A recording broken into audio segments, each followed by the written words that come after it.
Hi, my name is Arindam Mitra, and I am representing Azure Zurich user group. And today I am participating in the Global Azure 2024. And today I will be talking about CDK for Terraform. And I'll also show you that how even if you are not familiar with Terraform CDK, or if you're not familiar with the whole Terraform ecosystem, how you can still use infrastructure as a code, the Terraform platform to deploy your infrastructure. This is like a growing need. I feel that in every organization is now facing because nowadays it's not only like an infrastructure responsibility to to deploy and build the infrastructure. But since with this whole DevOps culture, with the whole cloud platform, even the developers, the application guys, everybody is nowadays contributing, and it is like one of the need that where everybody feels that they need to understand scripting languages to deploy infrastructure. The industry standard is definitely Terraform. Um, so this is why I thought that to explore more, and then I saw that Hashi has this product, feels cool, and I'm still evaluating, but I thought that it would be a great contribution to show that how CDK for Terraform can be a potential answer, that you can still use your programming languages, you don't have to know the ecosystem of Terraform, but you can still deploy infrastructure. Cool. So before I do, let me share my screen and talk a little bit about myself, and then we browse through the whole topic. Okay.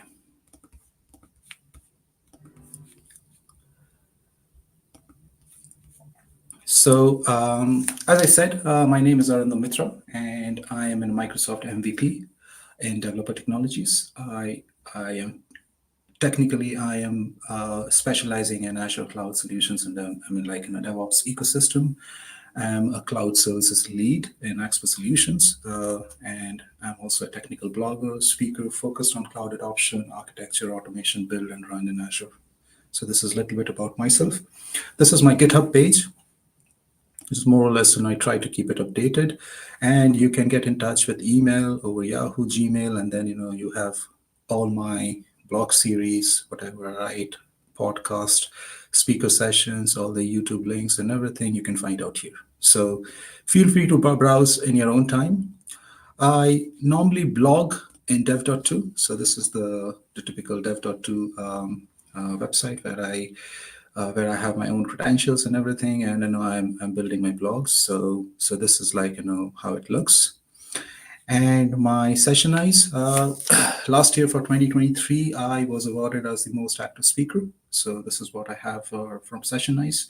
So this is also something I try to keep updated as soon as I release a blog or a speaker session or something like that. So you can find every details out here as well. I am, of course, in LinkedIn. Feel free to connect and everything.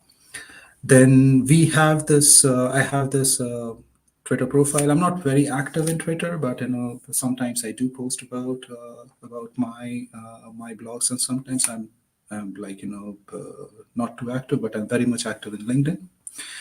And this is what is like what I'm going to talk about. So like as a part of this speaker session, I thought that why not to publish the blog so that you guys can read as well. So this is the CDK for Terraform quick start guide, and then we have the CDK for Terraform setup and configure. So this is something that you have. So this is what I'm going to talk about. So this is like an interrelated topic, and I'm going to grow this series. So this is just like where you have a basic understanding of CDK for Terraform. CDK stands for Cloud Development Kit. And then I show you how you can set up and configure. Today I ran the whole process over PowerShell, over the PowerShell prompt, which is like manually running the commands. But in future, I would definitely like to integrate with CI/CD and then the other stuff, other fancy stuff. So these are more like coming up. But today I have these two where you can, of course, have a feeling about CDK for Terraform, the use cases and everything. So let me walk you through a little bit that CDK for Terraform quick start. So as you see that, this is a small banner for the event, which I'm representing. So of course, it's powered by Azure Zurich User Group, and this is a Global Azure 2024 event. So if I scroll down a bit, I then this is the most important part. This is like uh, this is something, the diagram itself speaks a lot. So you see that you have the supported languages like TypeScript, Python, Java, C Sharp, and Go. So these are the supported languages for Cloud Development Kit. So this is basically like you don't have to know the HashiCorp, the HCL language, the HashiCorp configuration language. You don't have to know without even having learning this HCL languages, which is like an industry standard which is growing. Every company more or less is going into Terraform, and you have to understand the principles and everything. But even if you don't know it, you can still use your TypeScript language, your Python knowledge, your Java knowledge, and with that, what Terraform or what CDK for Terraform is doing is that it is translating into the HCL, and then it is helping it to deploy to any cloud service provider. This is exactly what the diagram is showing as well. So Cloud Development Kit for Terraform is basically it is allowing you to use your own familiar language. If you are good in Python, you can code in Python and deploy the infrastructure. Again, you don't even have to know about Terraform or HCL. So this is all it's all about. And then I try to narrow down that, okay, what is basically the use case for the purpose of CDK, for Terraform.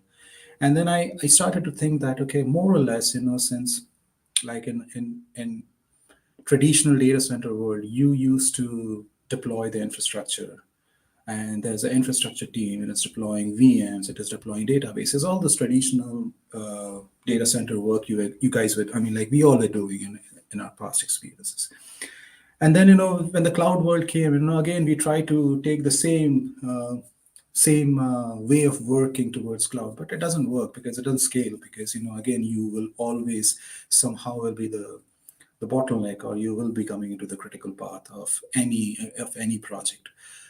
Small, medium, yes, you can support, but then again, you will always lack into resources, and you will always lack into timelines, and sooner or later you will see that it is not a healthy way of scaling. And that is where I wrote an article a few months back, which is called Decentralized DevOps, where basically you are enabling your developers with your framework, with your automation framework, a self-service pattern where you are building the framework and the automation, but then you're enabling the application guys or the development team to deploy their own infrastructure. But even if you are enabling with your own things, still the requirement is that you have to know HCL, HashiCorp configuration language, right? But this is one level up. So first, with the decentralized DevOps, you are basically opening the doors to the developers, saying that, hey, okay, we are not the only ones who is developing the infrastructure, but you are also you can also do it with our framework, with automation framework, with self-service, whatever every organization is building. This is the first part. This is the first stage. But then again, familiarity of the HCL. There can be people who are very curious, want to learn, but the other can be also that, okay, yeah, I know my language very well. I know Python very well. Why should I go and run some again and HCL language just to build the infrastructure? And this is where I try to narrow down that you don't have to learn HCL, but you can just code in your Python, and then CDK for Terraform is going to translate into the whole HCL language, and then you can deploy into any cloud service provider. This is also something which today or maybe later down the year, people will sooner or later realize.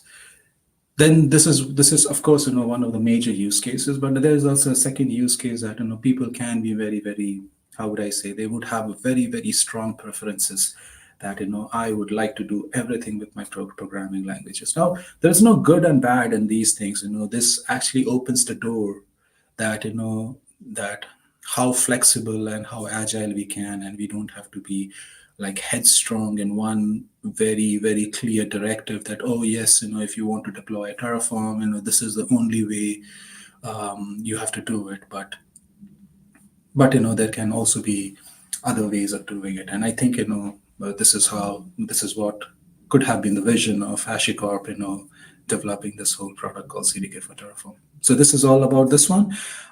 This is why I said that this is more like a quick start guide, just to understand in a very very, like, 1 or 2 minutes read, that what exactly and what is the purpose of CDK for Terraform.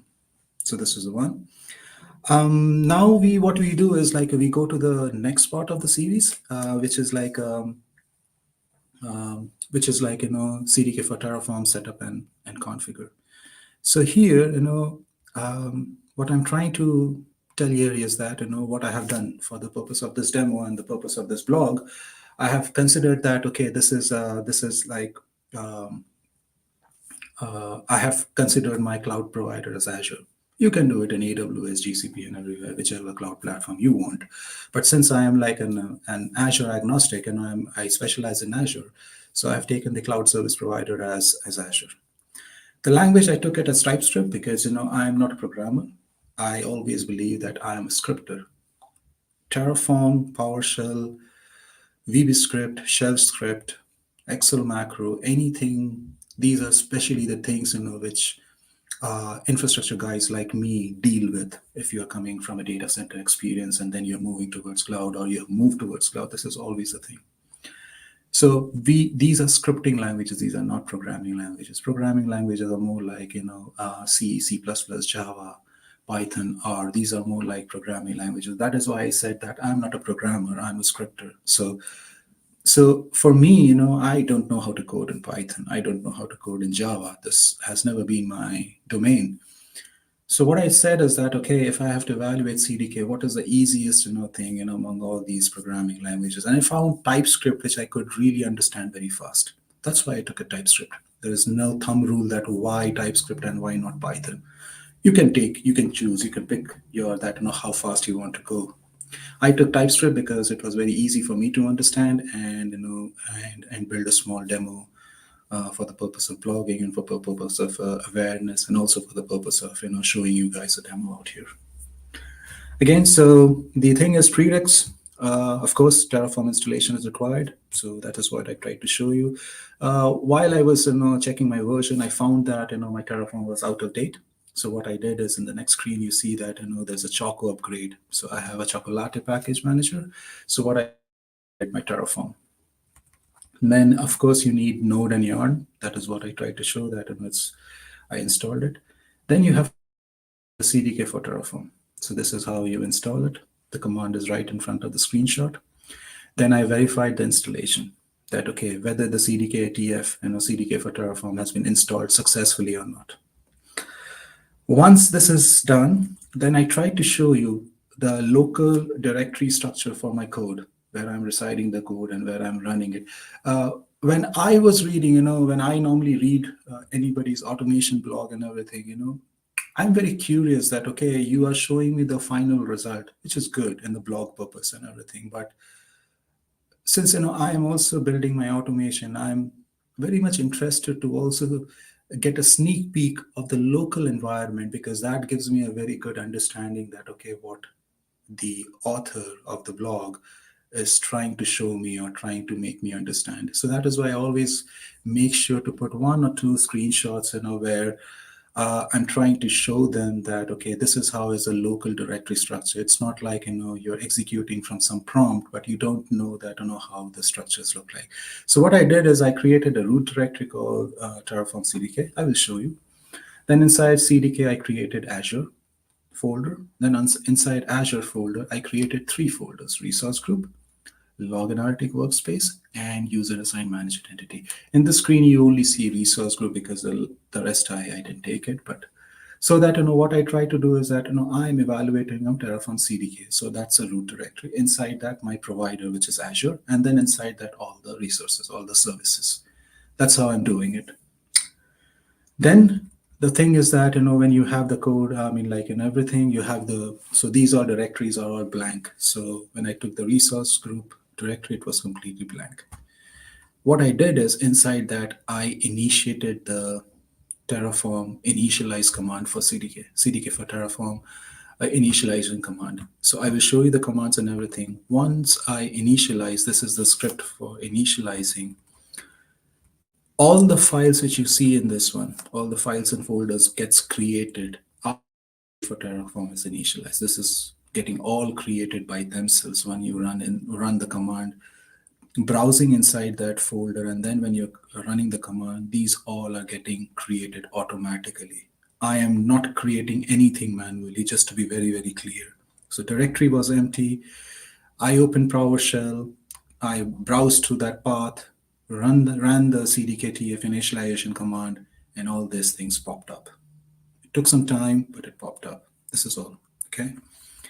Then, once you initialize it, then, what I did is you see that on the screen that there is a main.ts file. This is the file which is the main file for creating the Azure resources. So I wanted to create my resource group. So what I did is I configured my resource group code inside main.ts. And then, and after doing that and after saving it, I ran the cdktf synth command. Okay, so this is the next step. After that, I ran the deploy command. And when running the deploy command, I'm passing the parameter auto approve, because then it will not stop. If anybody is familiar with Terraform, we all know that when we are running the Terraform init apply, init plan and apply, while you're running the apply command, you always have to pass auto approve, because otherwise it will wait for a prompt called yes or no. That's why I did. And then it got created, and then I gave you a screenshot that from the Azure portal that, hey, I created a resource group, I created a log analytics, repeating the same process, and then again repeating the same process. I created a user assigned managed entity. Okay. Now this looks that, okay, everything is so simple, but it wasn't. Since I was new to CDK for Terraform, what I did is like I found the first error when I was trying to configure. And I found close to 6 errors, and which I did is like I documented, because I wanted to show everybody that, when I did, what all problems I faced, I encountered. So first thing is like, when I was initializing the command. So through the documentation, when I went, I took the command from the documentation, but somehow it didn't work. But the correct command is mentioned here. So this is the command, which is the initialization command. Now, when I move to screenshot 2, then you see that, it is always giving me an NPM warning regarding that the global parameter is not correct and everything. It is always giving. So what I did is like, what I did here is very simple, that, 1 second, all subsystem updates are popping up. So what I did is like, I quickly look into Stack Overflow. This link is there. Feel free to browse it in your own time. But Stack Overflow said that there are certain changes you have to do in certain file inside Node.js. So I browsed to this path in my local installation, and then I updated these all 4 files based on the details which is mentioned in the link. That's what I did. It's nothing. It's just like the global parameter changes, the syntax changes, which I have to update in all these 4 files. I saved it, and then I ran again another command. Okay. So that is how we did it. Now,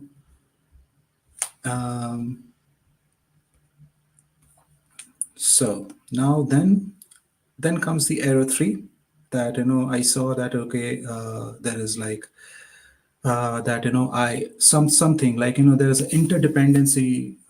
I have declared a variable out there, but it is not allowing, because it is saying that that variable is linked to somewhere else, and that is how it is.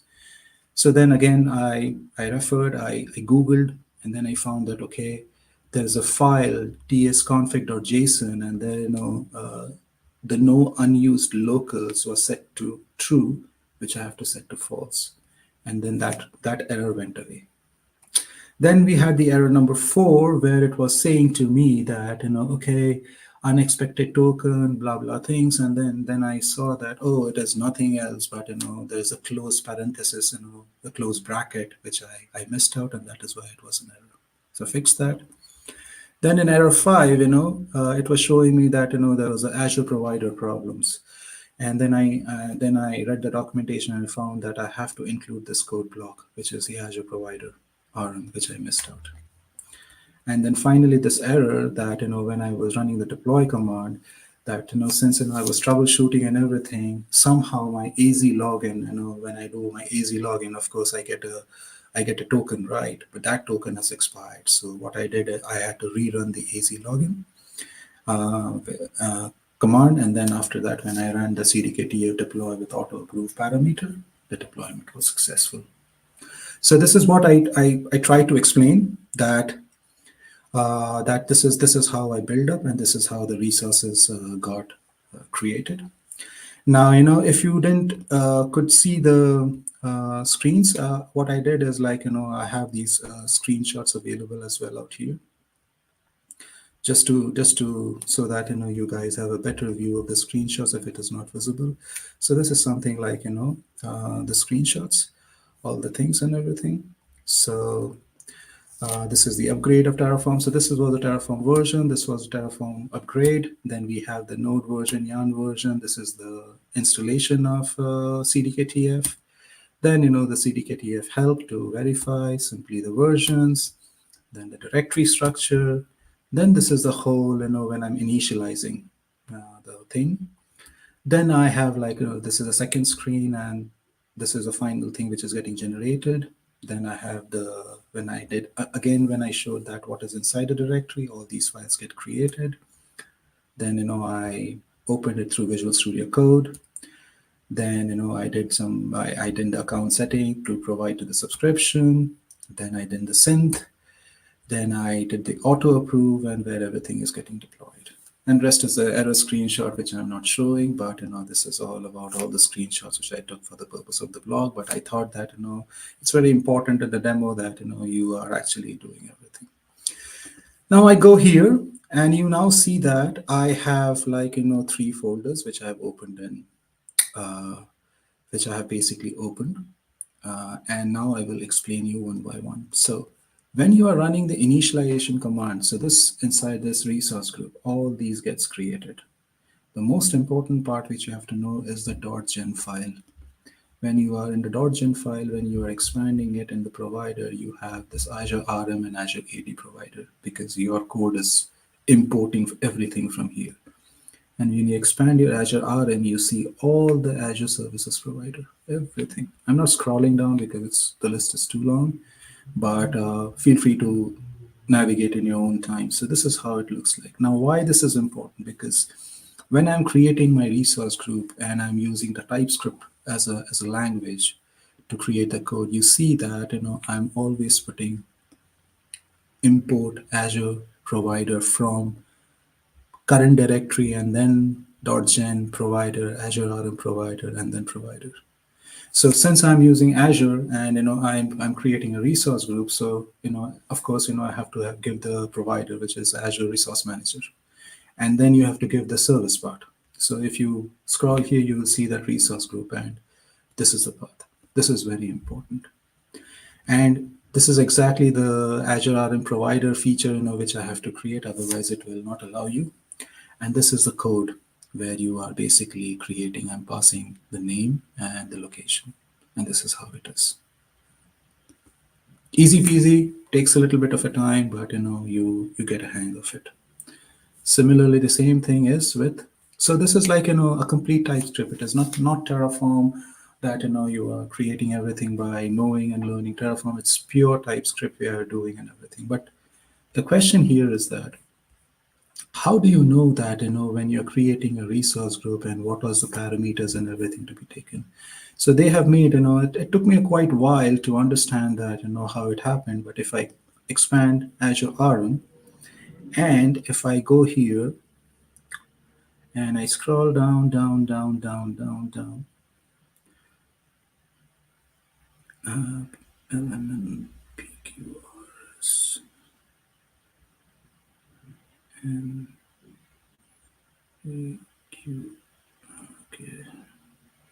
big. Yeah, you see the resource group. Now you expand the resource group, and then if you go here, then you see that what all things. So you see that name is string, location is string.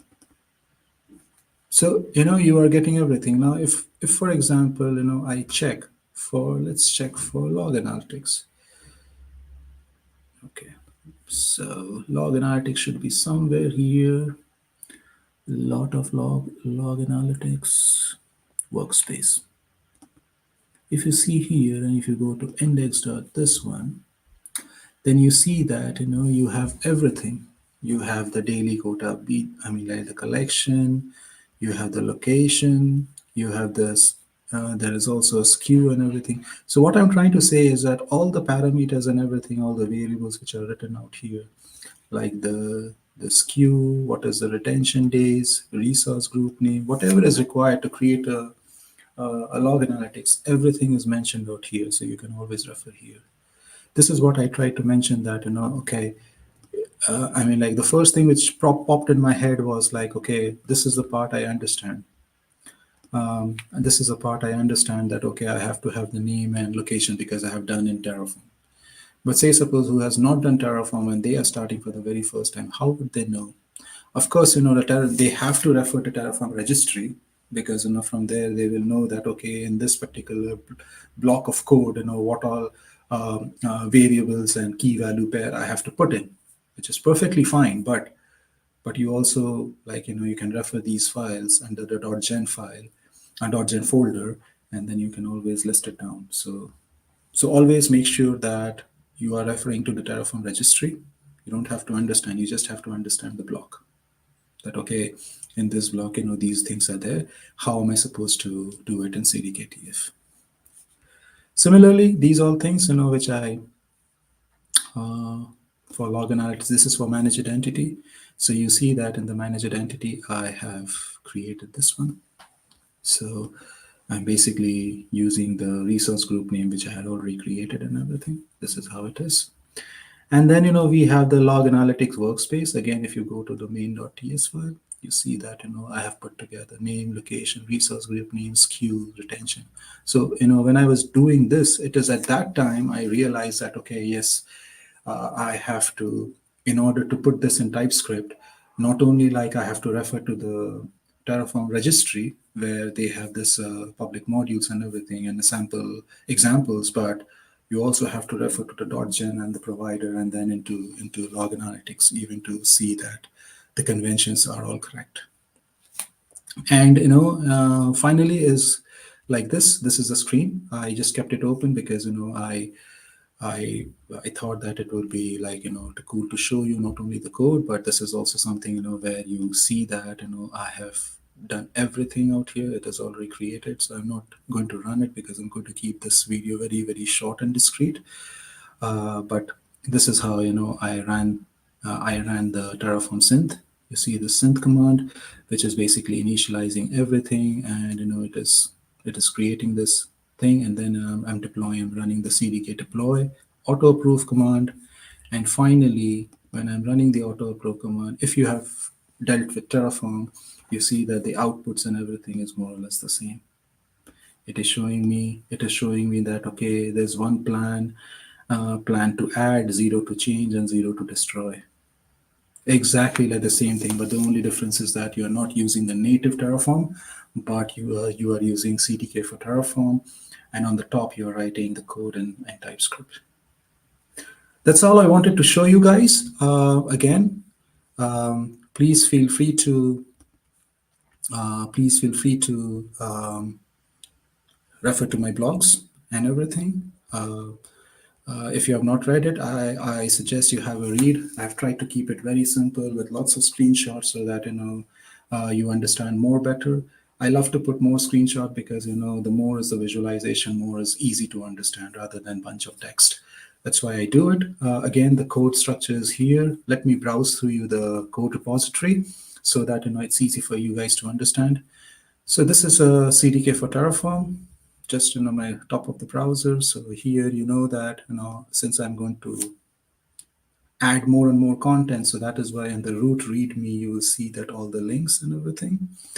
And then, inside each of the folder, you will find exactly the same blog which I have written in dev.to. So my all blogs are version controlled. This is here. And then if you go back again to the root folder, then you have the setup and configure as a second folder. Then again, it's again the same, which is you can find the dev.to. It is here, right? So everything is exactly similar. My blogs are all, as I said, version controlled. And the third is the code source where I'm keeping all the code. So here is a resource group thing. I have here you will not see the .gen file and everything because GitHub is not allowing us to upload so many files and folders. So remember to see the screenshots properly because this is only the part of the code which is necessary, but there is no .gen folder inside which you have the providers, inside which the main.ts is basically importing all the provider information. So that folder is not here. Make sure. So all you have to do is when you're running it locally, you're initializing it. Once you get all the folder structure, you just download this main.ts file, replace it with yours. And of course, I will always say that main.ts and tsconfig.json, these are the two files. You should always replace it because, as I showed you, one of the errors I troubleshooted in the tsconfig.json file. So it's very, very important that, you overlap it. Otherwise, you land up into the same error which I land up. Of course, you can troubleshoot, but it will save you some time. So again, this is all I wanted to show you. Feel free to browse, like, subscribe if you like it. And this is something which I wanted to present in Global Azure 2024 on behalf of Azure Zero User Group. I hope that this is something, this is something which you guys like it. Feel free to comment if you need something specific on this one. I am going to do it based on my thought process and everything, but if you have some inputs, ideas, please contribute. Please let me know. More than happy to incorporate all your ideas and make this series more and more useful for all the dev communities. So I wish everybody a nice day and a nice weekend as well. Thank you so much. And again, big thanks to Thomas and Manuel Meyer for the opportunity for me to present an Azure User Group and making me a part of Global Azure 2024. Okay, see you guys. Bye bye.